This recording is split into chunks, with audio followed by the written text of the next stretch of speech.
Given that the shelf life of leading ladies is limited, do you find yourself thinking not of retirement, but of a time when the roles will dry up, when the phone will stop ringing? People very conveniently ask this question to women, but they would never ask this question to a man. This question itself is unfair and shouldn't be asked.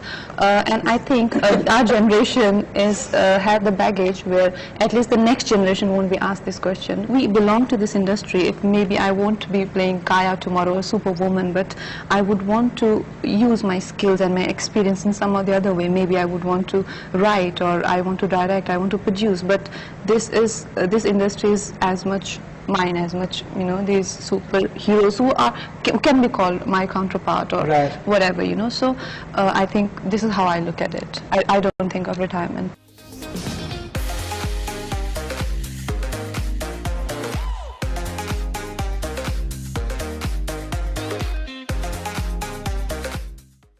After the trauma that I endured on the weekend with Hero Panti 2, one of the most disappointing aspects of the film was not its crass humor, its over-the-top action, or just the hammy and poor nature of its storyline, but Tara Sutaria and the absolute regressive and inconsequential portrayal of women that showcases how in the commercial space there is still a lot of growing up to do for creators. You would assume that people behind the scenes would take a leaf out of what has been done in the OTT space with such strong portrayals by women, but the mass commercial action film genre and the inclusion of women is just riddled with the same problems that we have seen for years in Indian cinema. If you remember, there was a period from the late 80s to the 90s in which Rekha did an entire list of hammy action movies, where she led the charge and was the badass quotient of the film, not at all reliant on her male counterpart. These movies were really over the top in its portrayal, but attempted to showcase female power as its core essence. As the roles for women in lead roles versus just the romantic interests were few and far between, Dimple Kapadia had also spoken about how it was exhausting to do women-oriented films back in the day, as it alluded to the storyline focusing on acts of sexual violence eventually being avenged. A woman-oriented script means that there has to be a rape and she has to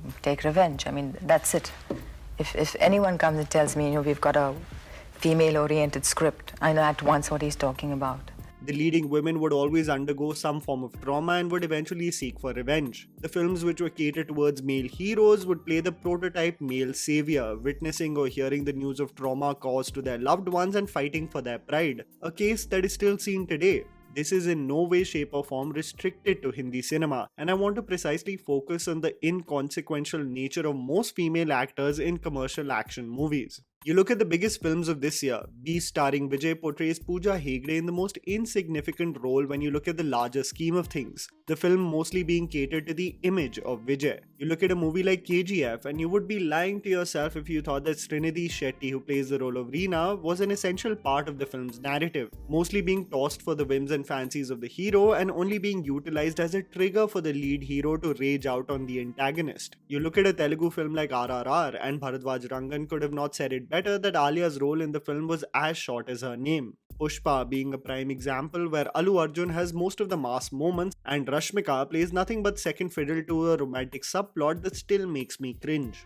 Whenever anyone equates female-led or women-oriented movies, they usually associate the film with dramas that are aiming to present a socially relevant topic. You look at movies like Fire, Astitva, No One Killed Jessica, Chandni Bar or Lajja. These stories are extremely impressive for the content that they present, but there is still a dearth of simply badass females in pure action films. I wanted to look at the biggest action movies of Hindi cinema since 2010 and see the roles of women in those worlds. Barring period epics of Sanjay Leela Bhansali, which are essentially triangle stories in which women have strong roles, they can't be categorized as mass action movies. So let's actually think about it from the perspective of the genre. Dabangg presents Sonakshi Sinha in a merely romantic role, Chulbul Pandey bossing her around whenever he wants, not really having a part to play in what the core focus of the film was. Dawn 2 is solely a Shah Rukh Khan project. But it is undeniable that Priyanka Chopra also had a really strong character to play as Roma. Adept, intelligent, and highly skilled, a rarity otherwise in Hindi cinema. Singham and most of Rohit Shetty films present women as subplots for independent gags and are as forgettable as Ghajini's memory. You look at Kajal Agarwal in the first installment, Kareena Kapoor in the second film, Sara Ali Khan in Simba, or even most recently Katrina Kaif in Suryavanshi. The roles are one-tone, generic, and have little to no impact. Rowdy Rathore, Dhoom 3, the Race franchise, Kick, Ek Tha Tiger, Raees all represent films in the action genre in which women are eye candy and a relief from the otherwise intense premise. Need a break from the main plot? Enter the bubbly, chirpy and attractive heroine. When I think about the same genre in Hollywood which have thoroughly impressed me, where female characters have kicked ass and have been complemented with engaging storylines rather than forced social messaging, I think of the first Wonder Woman film, Atomic Blonde with Charlize Theron, and of course classics like Tomb Raider and Kill Bill. This was also the case of one of my favorite characters, Sarah Connor from Terminator, played by Linda Hamilton. Decisive, persistent, active and a total badass. You genuinely felt the power exude from the screen. Credit where credit is due for films like Mardani with Rani Mukherjee, Samay with Sushmita Sen, Naam Shabana with Taapsee Pannu, Radhika Madan in Mard Ko Dard Nahi Hota, and the rare occasion in which Katrina rescues Salman in Tiger Zinda Hai. But it's important to note that we need more stories where women lead the charge in the action genre, and Dhaakad might pave the way for the same. Even with the trailer, the cinematography that was so mesmerizing in the teaser gets enhanced tenfold. It actually seems like Tatsuya Nagata has put his heart and soul into the film. It's great to see Saswata Chatterjee be a part of this active spy world, handling most of the cases and probably making use of his biggest asset in the form of Agni, played by Kangana Ranaut. One of my biggest gripes with John Abraham's Attack was that the stylized action set pieces had too many jump cuts. What made his set piece with Rocky Handsome so engaging was not just the choreography, but the way it was shot, laying focus on long shots that fully grasp your attention and enhance each movement and impact.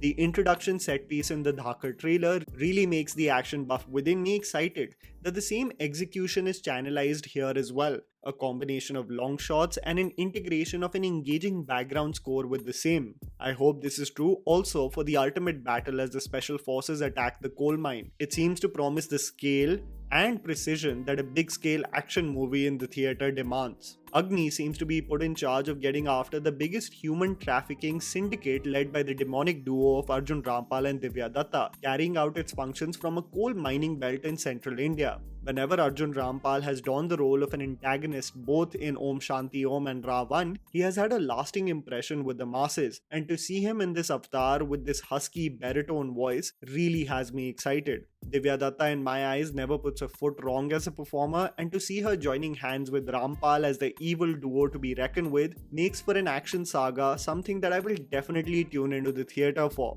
They say your hero is as good as the villain, and this is especially true for commercial action movies. It's also great to see the skill of an agent like Agni be in full form in the trailer, a master of disguise taking up the roles of a cabaret singer or dancer, a journalist and even a prostitute. Her ability to assimilate in different rackets in order to get key information might account for really nerve-wracking sequences. Through the small snippets that are provided of the origin story of Agni, I think there is a sense of personal revenge equated to her journey as well, with a direct correlation of the violence caused by Arjun Rampal's character, something that will make you personally empathize and root for the character of Agni. The screenplay of the trailer itself provides many highs and lows, making me assume that the character is going to be at her lowest, only to resurrect herself just like Bruce Wayne from the pit in The Dark Knight Rises and come as strong as ever. I'm super pumped for this film just to deliver in the action genre a stylized film, and much needed change in terms of representation as well in the commercial space in Hindi action movies.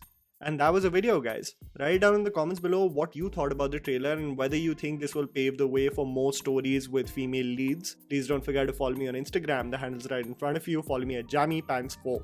Also, please support us by smashing the like button and subscribing to our channel for weekly content ahead. Thank you for watching.